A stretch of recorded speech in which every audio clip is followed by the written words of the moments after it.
Hello, everyone, and welcome to Coaching Think Talk. And I am Coach Tindy Hoya. I am a certified life and mental health coach from Life Coach Philippines, and this is Coaching for Relationship. This coaching conversation is for women who wants to create a better space for themselves in the relationship. And my mission is to help 1 million women to embrace their identity and womanhood to be a suitable helper of their husband to create a safe mental and emotional space for a family that thrives. So, thank you so much, everyone. Thank you for joining me again this afternoon. And of course, we're live today, and please do leave your digital footprints by letting us know where you're coming from today. You can also tag a friend and circulate this video to help us reach more individuals who might be in need of what I'll be sharing for this session. You can also share your hashtag Pack My Bag moments to bless others. You can do it in your timeline. Ano ba kasi si hashtag Pack My Bag? It's something that connects with you during this conversation, and it's something that I you can think can help someone, so you can post it in your timelines. You may also give some shout outs to your friends and of course to the people you want to greet or send an inspiring message. And if you're watching this on a replay, please do comment hashtag replay so that I can connect with you even if we are now offline. I'm streaming via FB Live, via FB page of Life Coach Philippines and YouTube channel Coach AI Connect. So if you are new to the platform, please like, follow, and subscribe. So for this afternoon, we're gonna be talking about he is number one. Ano ba kasi yung priority mo sa relationship? Sino ba yung priority natin sa relationship? So, for those of you who is joining me for the first time, let me introduce myself. I am, of course, Coach Tindy Hoya from Life Coach Philippines, and I am a certified life coach and mental health coach. And I am a mom of two teenagers. I'm also a mental health advocate. I was also an HR practitioner before I became a full-time life coach. And I worked for more than a decade in one of the largest BPO in the country. And of course, my mission is to help 1 million women stand up for themselves and see that there is more to life than just being a mom and a wife. And of course, that means embracing back your identity and womanhood as you create a safe, nurturing space for your family to live beautifully, physically, mentally, spiritually, and emotionally. Kasi what's important for us is really to have a great safe space for our families. So, my question for you is if you have a magic wand, what is that one wish for your relationship? As you can see, this is when we were in South Korea. And di ba ang ganda lang na you could imagine if you could have that relationship. Siguro mas gusto mo yung you travel, when you grow of age, parang you just travel, you just have fun together. Pero ano ba talaga kasi yung vision mo sa relationship nyo pag tumanda na kayo? Kasi the relationship does not end with you being married or with you being together. You have to be able to see yourself together till the end, until you grow old together, di ba? Sabi nga ng song, I wanna grow old with you. So, ano ba yung nakikita nyo sa relationship nyo? Is it, if you have a magic wand, would it be a perfect relationship? Would it be something na yung walang conflict? If you were able to tune in earlier this morning at 10 a.m. for Partner Live, me and my husband were talking about the conflict in relationship. Kasi in life, everything is, there's always a conflict, whether it's with other people, whether it's with your partner. And at times, you are at conflict with yourself. Sabi nga, mental war, your war always starts in your mind. So conflict is something that we really cannot escape. It's something that is there for us every day of our life. So what's important is how are you really responding to conflicts. So yung desire natin is for us to really be able to have a perfect relationship, diba? But what's really a perfect relationship? Is it something na Both of you are satisfied financially, emotionally, physically, mentally, what? So, yung relationship kasi it's something that we really have to work on. Hindi siya in an instant you can get that perfect relationship. Hello Lady Jen, thank you so much for joining me this afternoon. So, paano nga ba? Ano nga bang meron sa relationship for us to be able to really work it out together and make it last? And if ever there are conflicts, ano nga bang meron doon? So, today we're gonna be talking about making him your priority.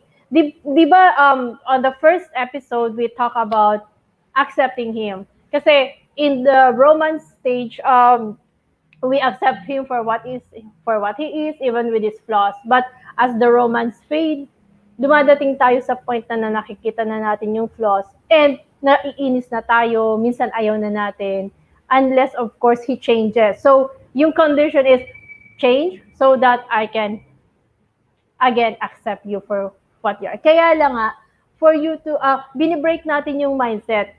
Since you entered into the relationship, first mindset is accepting him no matter what.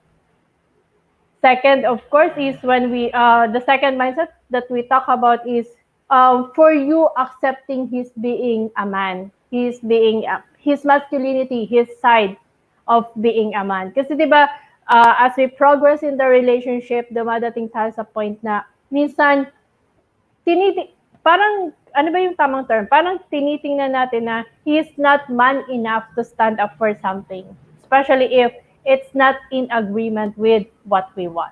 So today, the third mindset that we're gonna break is making him your priority. Kasi sabi nga nila, a good woman inspires a man, a brilliant woman interests him, a beautiful woman fascinates him, but a sympathetic woman gets him. In other words, you have to make your husband your king or hero and learn to sympathize with him. So, who do you put who do you put in as a number one in your life when you get married? 'Di ba, pag nag-asawa na tayo minsan, what comes first is now the kids, hindi na yung husband. So many of us women put our homes and sometimes even before our husband, our children too. Pero 'di ba sabi nga nila, isn't it the king more important than the castle? So kailangan nating balikan. It has to be our man who has to be on the top priority. It doesn't mean that of course you're letting go of your self-care.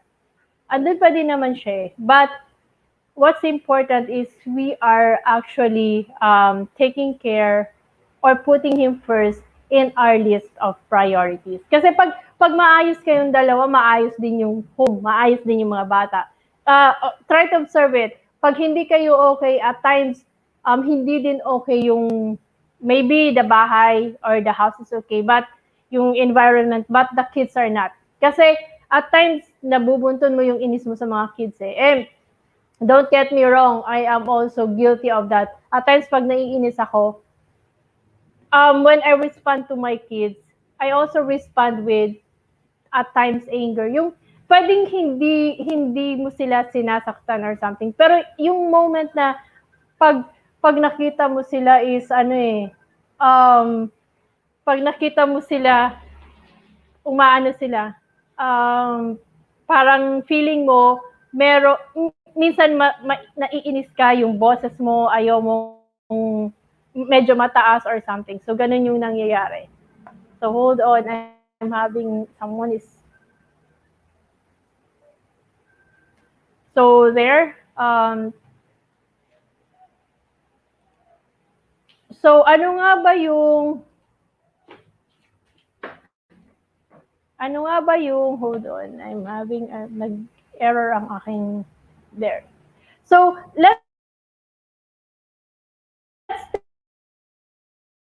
take a look at what's really, how can we make him a priority? And ano nga ba yung difference ng having empathy and sympathy? That we can help him out. So, it's hanging.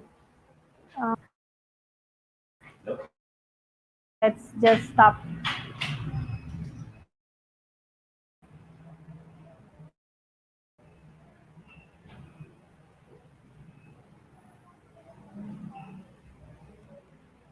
Naghang ang aking laptop. Hold on.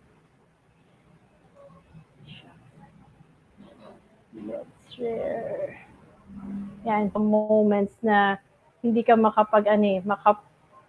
yung ang daming distractions, like someone is calling at this time. Pero hold on, let me just update here. So, yun. So, sabi ko nga kanina, di ba, you always have to make him your priority. Not, kasi, yung relationship natin or the way we are responding as well also affects how we our kids. Especially pag may moments na pag hindi kayo okay, at times yung buntun mo or yung balik mo ay at times natatamaan din yung mga bata. And I am also guilty of that. In the early stages of our relationship, pag naiinis ako sa kanya, it also affects me, the way I respond to my kids and all. So, yung nagkakaroon ka ng moment na naiinis ka din. So, here you see on the screen, ano nga ba kasi yung difference ng empathy and sympathy when you are trying to make your man your priority. Ito kasi yung need nila eh. Di ba sabi nga kanina, you can only let your man be if you are able to sympathize with him. So, empathy and sympathy. With empathy, you are experiencing the feelings of another. But with sympathy, you understand the suffering of another. Yung difference kasi nito is, pwede kasing hindi mo na-experience yung na-experience ang husband mo. But you can relate, you can understand kung ano yung nararamdaman niya. And this is one of the things that he needs. You can also have similar personal experiences with empathy, kaya ka nakaka-relate. But with sympathy, you acknowledge another circumstance. Kahit hindi mo siya daanan, parang naiintindihan mo, parang alam mo. And with empathy, it's more of the emotions that you have. While with sympathy, it's the recognition. You recognize kung asan siya doon sa space na yon. This is what is really being needed by our. When you make him our priority, you are able to show that sympathy to him. And this is what is missing at times in the relationship. Come to think of it, di ba may moments na ang dami mong gustong sabihin, pero your husband is not ready to listen. But ang nangyayari, daldal ka ng daldal, kwento ka ng kwento, pero siya hindi ready. So, it's tapos siya may pinagdadaanan din, pero at times nadi-disregard mo. So, wala yung sympathy doon sa relationship. And at times, ito yung hinahanap. Kaya minsan, di ba, if you talk to people who have done they are able to have a third party, ang sinasabi naman nila is, may kausap kasi ako, may nakikinig sa akin. So, yun usually yung reason nila kung bakit. Kasi, ang complaint nila is hindi na nakikinig yung asawa. In the sense na, hindi na kayo nakakapag-usap. Parang, the things that you only talk about are how's the kids, how's the house, here are the bills to pay. And at times, yung pag-uusapan nyo pa is issues mo, problems mo, rantings mo, whether it's in the office, whether it's about someone, whether it's about your relationship with with your friends, with your in-laws. So at times, hindi na natin napapansin yun. Kasi, at times kasi hindi din kasi sila umiimik, di ba? So sa atin, ang concept natin or ang assumption natin is they are okay. Or they're just tired, pero nakikinig sila. So, yun yung nawawala at times in the relationship, the sympathy. So, how do you put your husband first in the relationship? There are actually two ways that you can do that. And first, of course, is that your partner has the full attention from you. Bigyan mo din siya ng full attention. May moments na pagtahimik siya, ask him. But if he wants to keep quiet, just be there. Just let him feel that you are there for him, kahit hindi pa siya nagsasalita. Remember the story or the theory of we talk about it in Partner Live. It's about the turtle and the hailstorm. Baka kasi your husband is the turtle, wherein kailangan niya muna lumabas sa shell niya para mag-start siyang mag-open up ng conversation. Hindi kasi siya yung tipo na pag naramdaman, i-express agad. We also have to be mindful of how they are able to verbalize. Baka kasi minsan kaya din, di ba may moments na ganun, like ako, na-experience ko din siya kay Coach Ron, yung parang, pag may sinabi ako, ang tagal mag-reply, hindi ko alam, narinig ba ako? Tapos nakatingin lang, or hindi titingin siya, tapos nag-iisip, parang, ano ba, ayaw niya ba akong sagutin, or something. So, nagiging issue ko siya. Tapos na-realize ko, hindi pala siya hindi pala siya yung ayaw niyang kausap, but it's really more of him na hindi pa siya ready mag-express nung sasabihin niya. And of course, the other one that we have is your goal is to listen and to connect. Yun talaga dapat yung goal mo when you want to make your husband a priority. Kaya di ba ang reason nga nila pag nang bababae sila is kasi ayaw mong makinig, wala akong kausap. Kasi ang hinahanap nila is someone who listens without complaint, without saying anything. Kasi at times, pag nagkikwento sila, we also have that tendency to have that fixer mentality na, dapat ganito kasi gawin mo, dapat ganyan. So, at times, hindi They are just telling you something. Hindi naman talaga nila kailangan ng advice. But, oftentimes, we give it out. So, that's one, of course. So that's how it's two simple steps, but at times it's really hard to do on how you can put your husband first. So if I'll give you some self-reflective questions that you can ask yourself to see if you are really able to put yourself or allow yourself to be allow your husband to be a priority in your relationship. Hello coach Marife, hello Joanna, and hello Coach Rizal. Thank you so much for joining me this afternoon. So, first question that you can ask yourself is, how do you welcome your husband when he comes home? Ikaw ba yung tipong pagdating niya, sige, mag-ayos ka na dyan, mag-wash up ka na and then kakain na tayo. Tapos pag upo niya, ang daldal mo na, ang dami mo ng kwento. Kasi you feel na he wants to hear there. Or, meron kasi mga ganun, di ba? Or meron naman na, pagdating niya, gusto niya muna magpahinga muna. Pero ikaw, nagagalit ka kasi inantay mo siya dapat kumain na kayo. So, how do you welcome him when he comes home? Second is you can ask yourself is, how do you show appreciation? Are there small things that he has done that you are able to acknowledge and appreciate? Or lahat ka complaints, lahat pinapansin mo na, bakit ganito, bakit ganyan? So, that's also one. One question you can ask yourself to know if you are able to really acknowledge and appreciate him. And of course, what do you say to make him feel important? What are those things that you are able to tell him so that he can feel na importante siya sa'yo? So what are those? Or nararamdaman niya pa bang importante siya? So these are three of the questions that you can ask yourself. And if you are having difficulty going through the motion in the relationship and you feel that you might not be able to keep him because at times, di ba madami din tayong blockages, madami din tayong distractions, and at times feeling natin tama yung ginagawa natin pero hindi pala. Then it's time for you connect with me. Let's have you can join me in this program, learn the 6 ways to grow your man's love and keep him. Connect with me at 0917-806-4200. So, of course, I'll give you some steps on how you can make your husband your priority. These are simple steps, yes, but at times the simple things are those that are really hard to do. But do not worry, you can connect with me. Let's have a conversation so I can help you out. First step, of course, is do an emotional check-in with your partner. So what does that mean? When you do an emotional check, make time to do something meaningful for him. Maybe you can have a date night para meron kayong quality time together na wala kayong pag-uusapan kundi yung goals nyo, ano ba yung dream nyo together as a couple, hindi yung ang pag-uusapan nyo is yung mga bata and all the bills to pay, wag yun.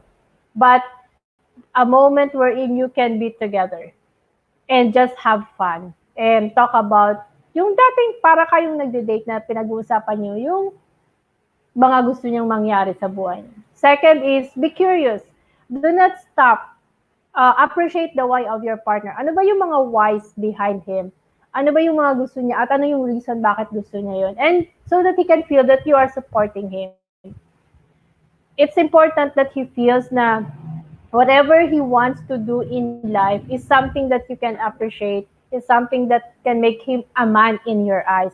So that's also one of the things. Let's not stop our curiosity. Eh, Curiosity in the sense na hindi ka naman very, parang, para ka ng investigator. Bakit gusto mo yan? Bakit? But no, but allowing him to, but allowing him to express and you being curious of what is the why for what he wants in life.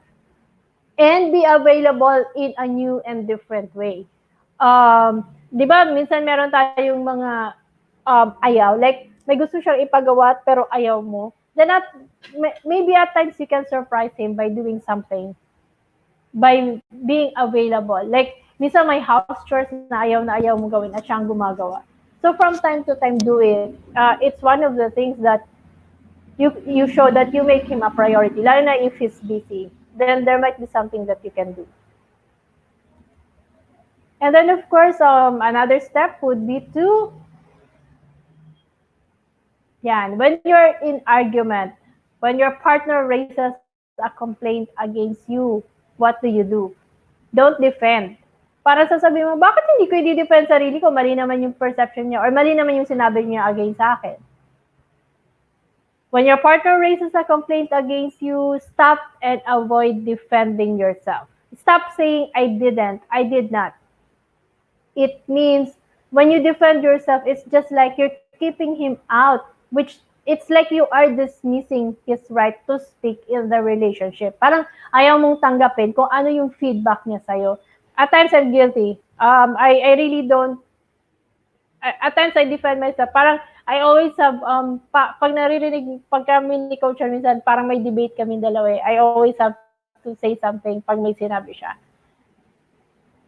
And then, you're right and he's wrong. Ayan, yun din kasi, when you defend yourself, feeling niya, siya laging mali, ikaw yung tama lagi. Di ba ayaw mo din naman na ganun din yung gawin niya sa'yo. So, you also have to allow him to speak up, to validate their responsibility in the relationship, and of course, take responsibility. When he says something na, at times kasi when a feedback is given, our tendency really is to defend. But take a pause and really check out. Teka lang, what's my responsibility here? Ano ba, and how can I turn this around? Para din makita niya na you are acknowledging him, and of course, you're ready to work things out with him. And the third would be,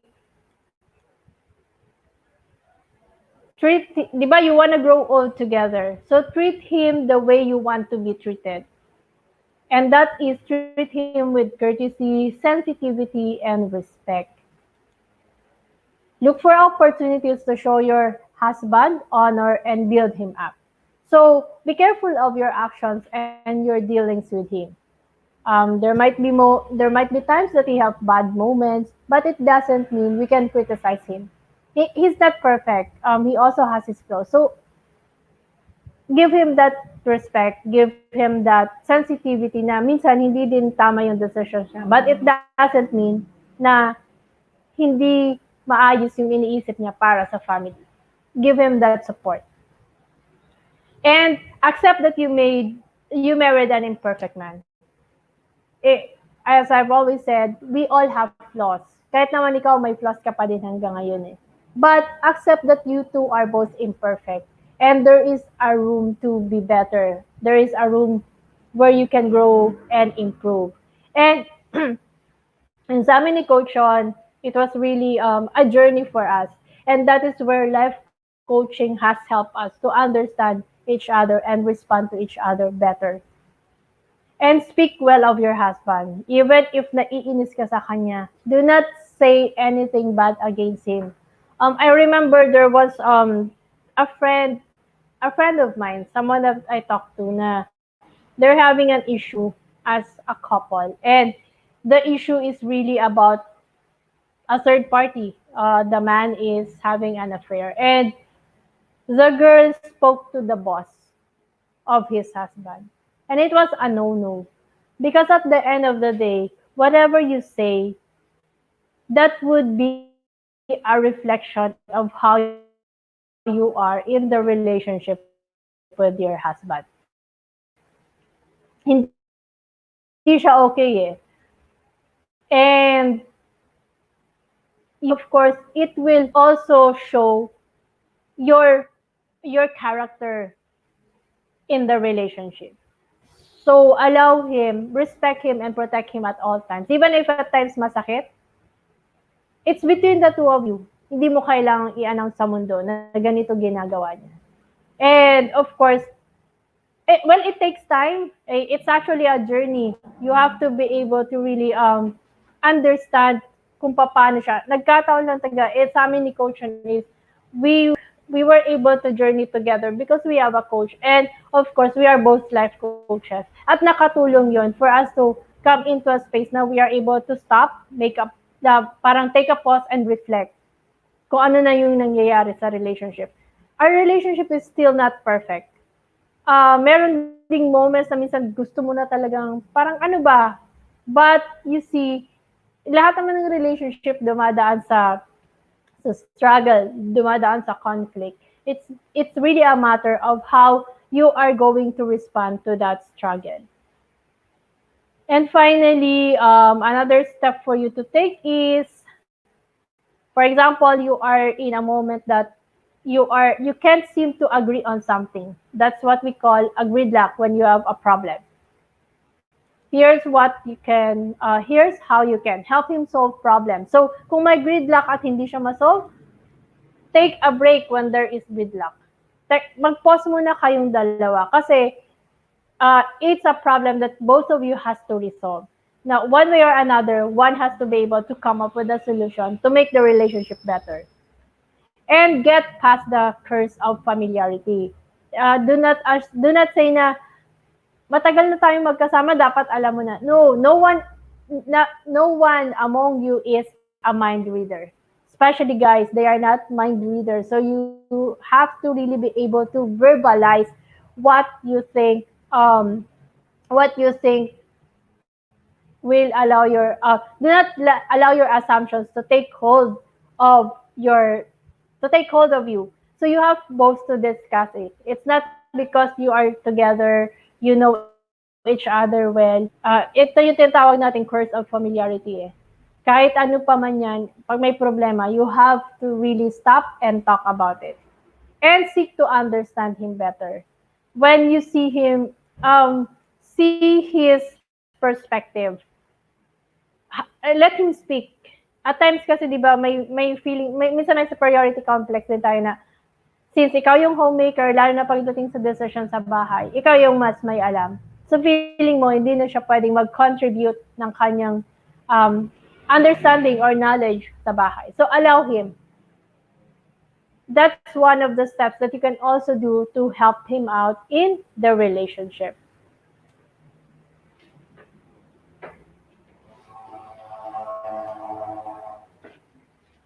So, if you are a woman, you're a mom, you're a wife, join me in my community, a Woman's Epiphany Coaching Community, wherein we have a lot of wherein we talk about a lot of topics related to the relationship, related to the marriage.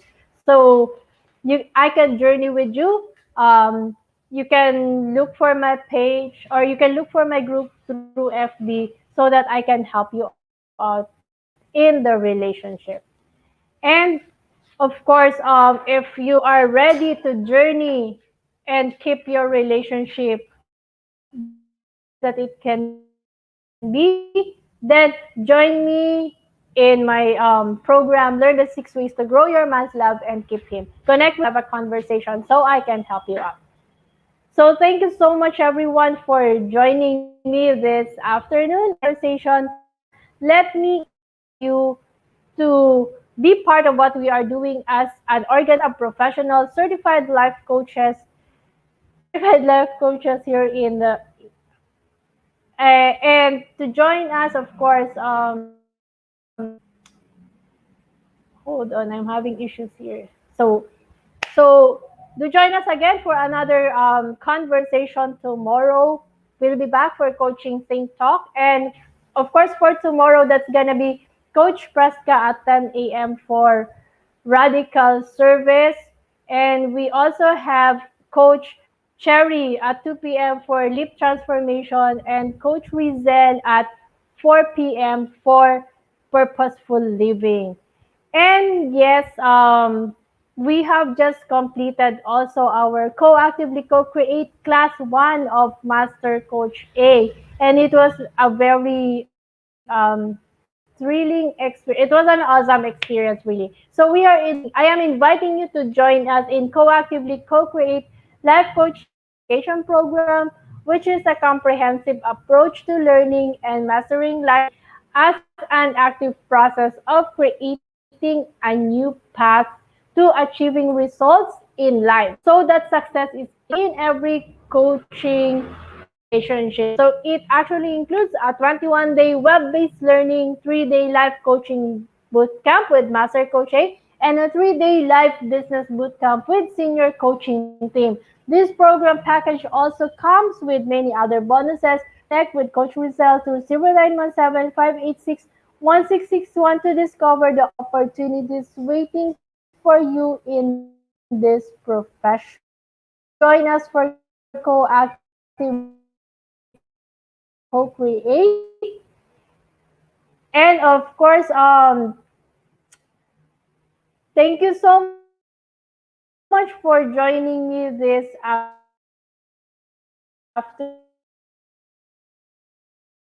afternoon. And let hold.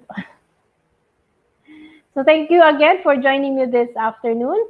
And of course, my name is Coach Tindy Hoya, and can talk like this. This is us in the Philippines.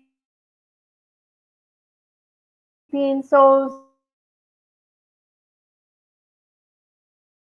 see you again next Monday at 4 p.m. But do stay tuned for us tomorrow time. That's gonna be 10 a.m. to 2 p.m. and 4 p.m. For our other coaches. So thank you so much and love Bam Boom, love Bam Boom, love Bam Boom.